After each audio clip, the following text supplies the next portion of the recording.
The taps are open. The money printer is going to go. The Federal Reserve is just a meme now. Let's find out what this means for gold and silver.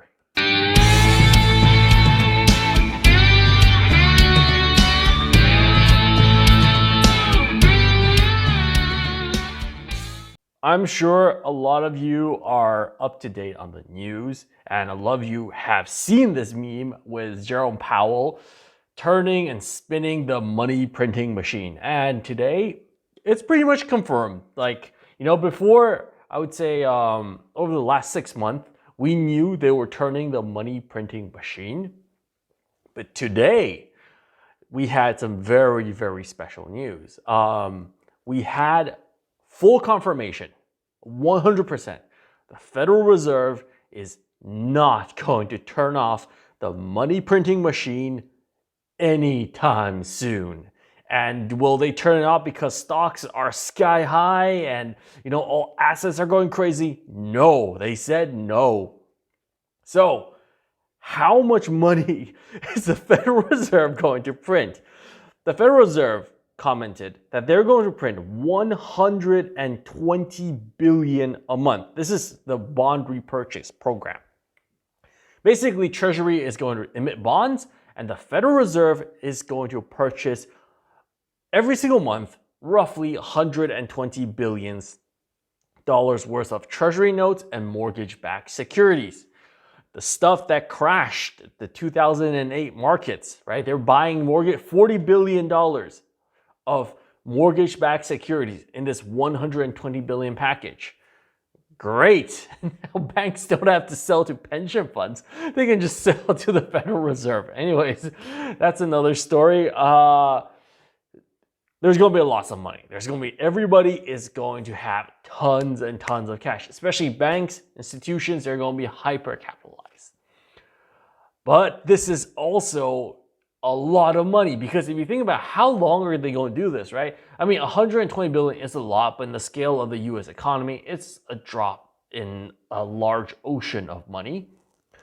But the question is, how long and how much of it is going to be in total? That's what we're worried about, right?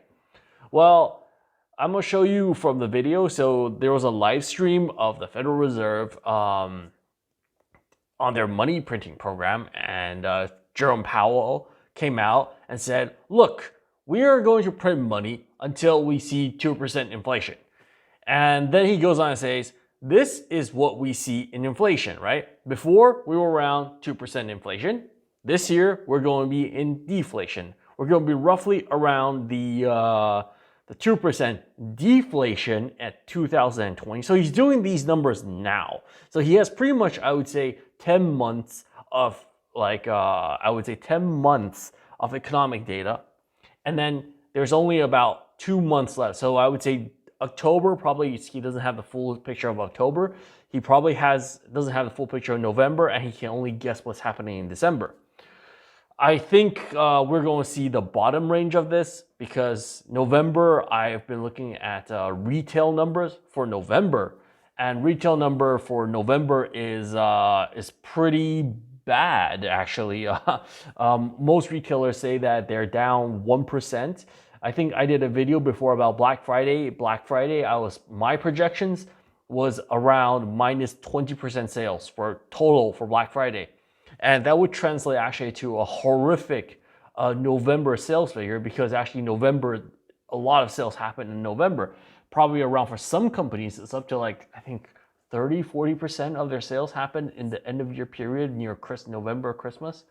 And in these 2 months, we have the largest surge of case numbers and large numbers of the pandemic happening across the United States.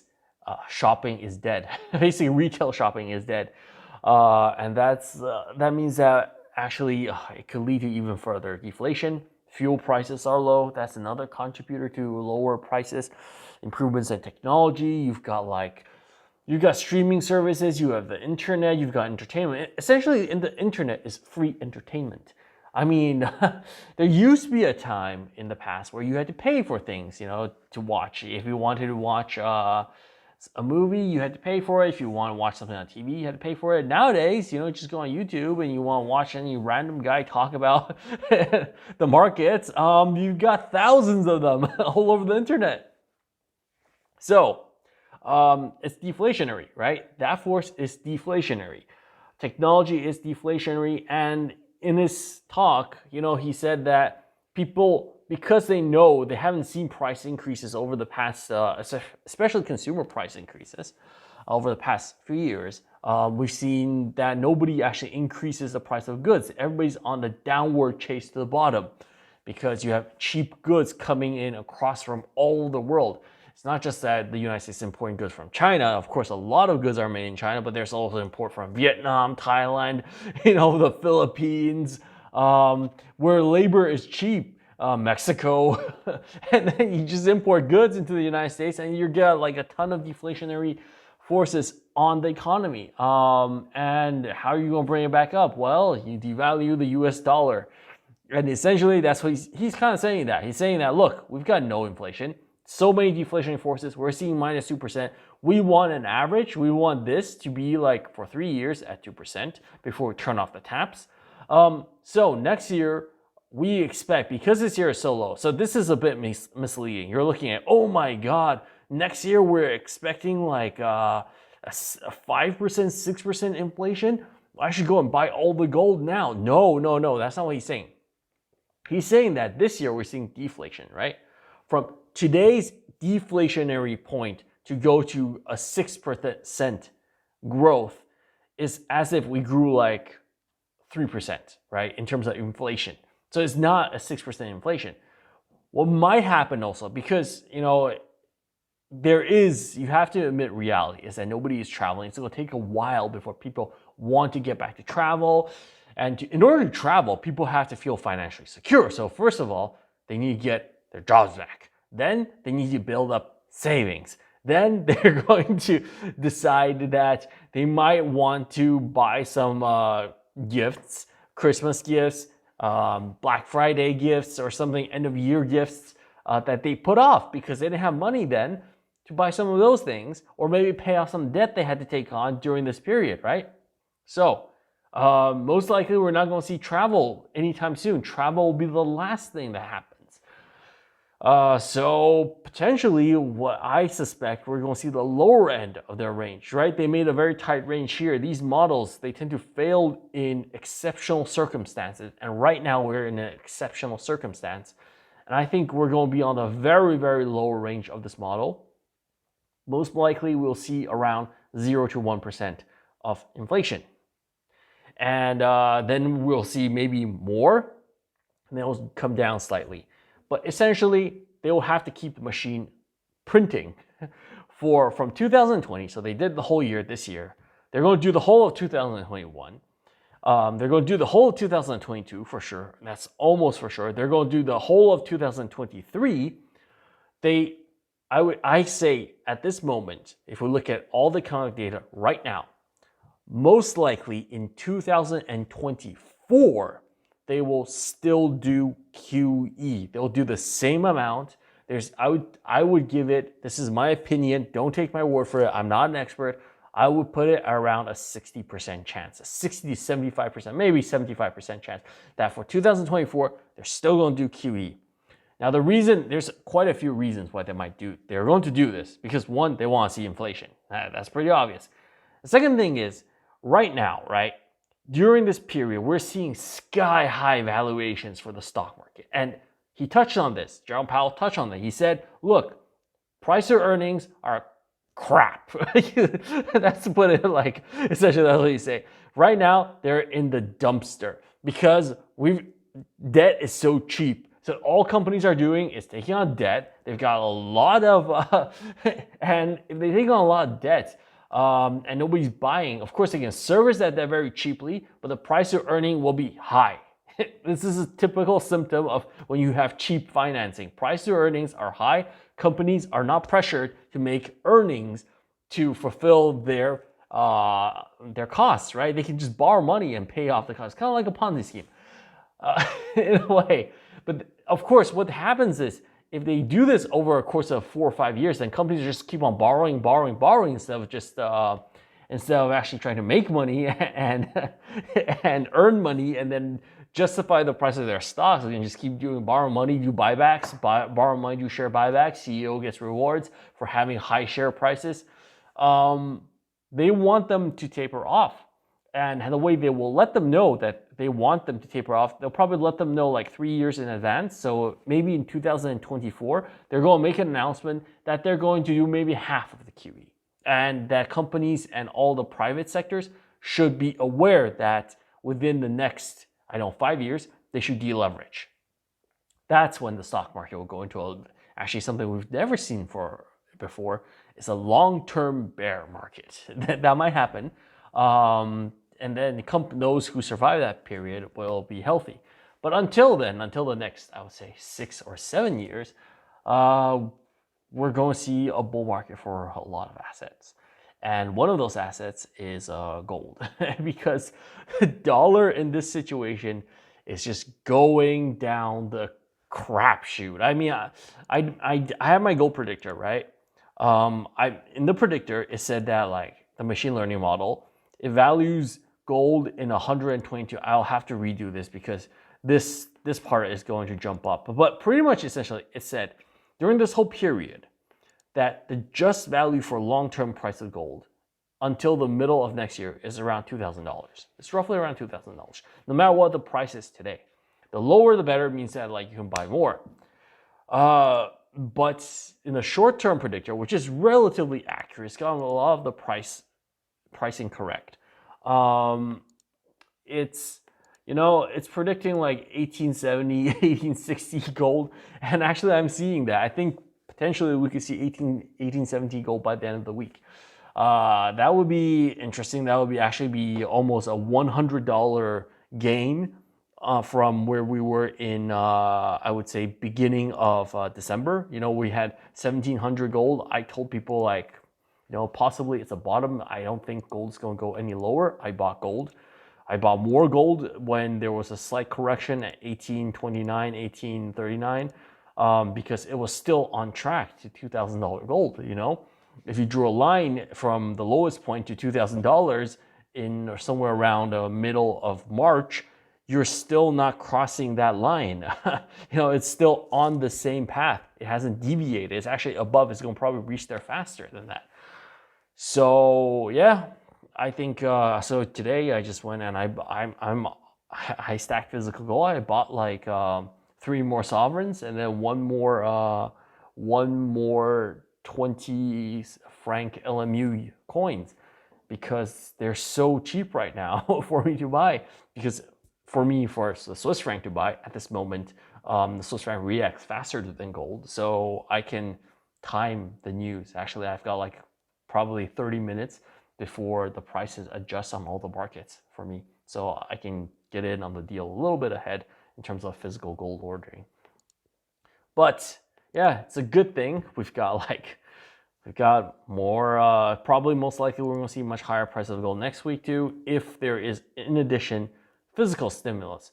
Now, going back to talk about fiscal stimulus, we are close to a deal, and we're close to a decent package. Now, there's going to be $900 billion of pandemic relief, but you have to remember, right, they will need to pass another package. This $900 billion is actually the package that should have been passed end of summer, around August. This is sort of the $9 billion that probably should have been passed in end of August and should cover this period from November, December, January, February, March, around this whole period. It would have been enough to cover that period. Most likely next year, they're going to pass the deal. Payments are going to come out next year, so they're going to still already be 3 months behind. There's going to be confirmation, also change of presidency, so on. There's the Georgia elections. There's a ton of stuff that's going to happen between. They're not going to focus on passing another pandemic relief bill, but they will have to, because $900 billion is not enough actually to to restart the engine. If you look at the unemployment numbers, you look at You're like, yeah, but there is a vaccine on the way. You have to shoot people with vaccine. You have to shoot 300 million people with the vaccine, right? That's like, yeah, if you have to shoot 300 million people with a vaccine, 900 billion for the delivery, storage, payment of personnel, buying the vaccine, it's not enough. It goes fast. Like for an individual, 900 billion is a lot. For a single company, it's a lot. But for a country to deliver a service, it's not much. It's like peanuts. Especially since they're devaluing the dollar. What next thing we might see is actually oil prices go up. I think we should see that pretty soon. As I'm doing this video, I haven't checked the oil prices. But if oil prices go up and we have to ship the vaccines out, yeah, suddenly the vaccine shipment got really expensive. Yeah, and your packages are going to get more expensive. But actually, I don't think oil is going to have too high of a pressure upwards. There's going to be some pressure, but the main consumers of oil in the world, which is the United States and China, they're both moving on towards electrical vehicles, right? EVs. And they're moving towards cleaner energy because they have to. They don't really have a choice. Can you imagine, like, okay, the United States, maybe not so, but if you imagine China was this like, it's crazy, like 1.8 billion population, maybe in like maybe in 15 years, 2 billion population, and you've got 2 billion cars driving around, they would choke to death on the pollution. Like, you just can't have so many cars on the road and not expect to have any bad consequences. So they can't use fossil fuels for so many people. It's not, you can't live. You can't breathe the air. If you can't breathe the air, we know what happens when you can't breathe the air. We saw it this year with a pandemic. If you can't breathe, it's pretty bad. So yeah, so I think we're going to see fiscal stimulus. We're going to see humongous quantitative easing, and the quantitative easing amount, total amount, I haven't talked about this, the total amount over the course of 5 years, that will be around 1.5 trillion per year, right? 4 years is 6 trillion. That means that in 2024, we're going to put out 6 trillion. We're going to put out in total $7.5 trillion if they follow that plan. I'm not saying they will, but if they are going to print at the same pace or even increase because they see that inflation is not reaching the levels they want, well, then we are in the motherload of cycles. We're going to not be in a bull super cycle. We are going to head into a bull hyper cycle. It's like, we've never printed as much money. Humanity, nobody has printed $7 trillion and just dumped it into the economy. Nobody has done that. It's never been done before. This is new territory. The last time they started printing, I think they added 4 trillion over 8 years. Wow, look at what happened to gold. It went from a few thousand to almost $2,000, and then it dropped down to 1,400. Okay, now you double that. Yeah, you're going to double that, and then you add a bunch of fiscal stimulus on top. Yeah, you're going to double that. So double 4 trillion, sorry. Then you're going to double, you probably add another 50% for the fiscal stimulus effect. You're looking at almost the equivalent of doing what we did back in 2008, roughly 3 times as large. So if you look at how much gold grew during that period, and then you times it by 3, yeah, we're getting, yeah, at the end of the cycle, probably before interest rates rise, we might see a really high price for gold. If you bought gold right now after the initial jump during the pandemic, I think you'll be fine. If you bought gold before at cheaper prices, you'll be fine. You don't have to worry too much about it. I would say right now it's going to be on the rising cycle, and people are going to jump on the boat like crazy. It's going to be, of course, the good thing about gold is it's somewhat underreported. I haven't seen any mainstream articles talking about gold and silver and platinum and all the precious metals. Most of it is talking about the stock market, which stock market is doing what, how high the stock market is, and people are all FOMO in the stock market, so they're all dumping their money into it. And also about Bitcoin, which is going to the moon apparently, because they're expecting the stock market to crash. They're expecting the monetary system to implode. People are still going to use dollars. Don't get me wrong. Like, you have to pay your taxes in dollars. And I did a video where I said the dollar isn't backed by nothing. The dollar is backed by the military force of the United States Army and the police force and the legal institutions. So if you don't pay your taxes, I mean, you go to jail. So you have to use dollars. You don't have a choice. It's not like the government says, you know, please use our dollars. It's like, use dollars or you go to jail. Like, that's a pretty clear message. Because you have to pay your taxes in dollars. And I don't know if you can pay your taxes in all states in gold. I know some states allow you to pay local taxes in gold. But federal taxes, I think you do have to pay them in dollars. So you're going to have to use it, like whether you like it or not, unless you're willing to fight against the federal government. I mean physically fight against them. I don't think that's going to happen. You know, don't do it. They most likely will win. They will win. Pretty much, yeah, we're close to a relief package. Powell thinks that we're going to do QE for 1, 2, 3, 4, 5. We've been doing, at least we'll be doing 5 years. So we're going to do 1, 2, 3, 4, 4. Yeah, we're going to add a ton of money, just a truck ton of money. That's why I pulled out this meme. That's why I pulled out the meme of the money printer go brrr, because that's what's going to happen. This is it's going to not just be brrr over like for an hour, for 10 hours. Somebody should put up a YouTube video that goes for like 128, that goes for 3 years, you know, the last 3 years. So you can leave it on and run for 3 years, and I'll tell you while money printing is happening, it will keep on streaming, or somebody live stream like every single hour and then just do a counter, you know, just saying how much money is being printed every single second.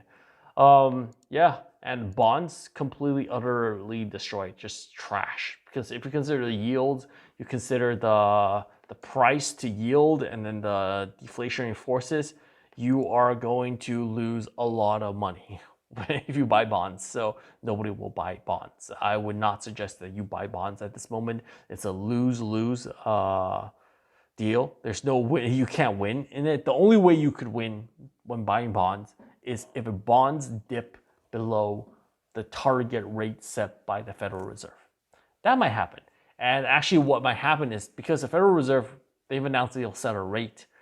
Anytime the bonds go below that rate, you'll see people will buy it up. They'll just gobble up the bonds because they expect the Federal Reserve to actually buy up bonds, and they might buy up bonds. Anyways, either way, that will inject liquidity into the market. And yeah, bonds are not attractive. They're not attractive at all at this moment. So I hope this video helped you. Now you know what's going to happen with the Federal Reserve and its money printing program. It's going to be, 5 years, 1.5 trillion per year, and the money machines just will keep on printing. So now you know. Now you know like why we buy, why we stack physical money. And if you haven't been stacking, I suggest to start acting upon it.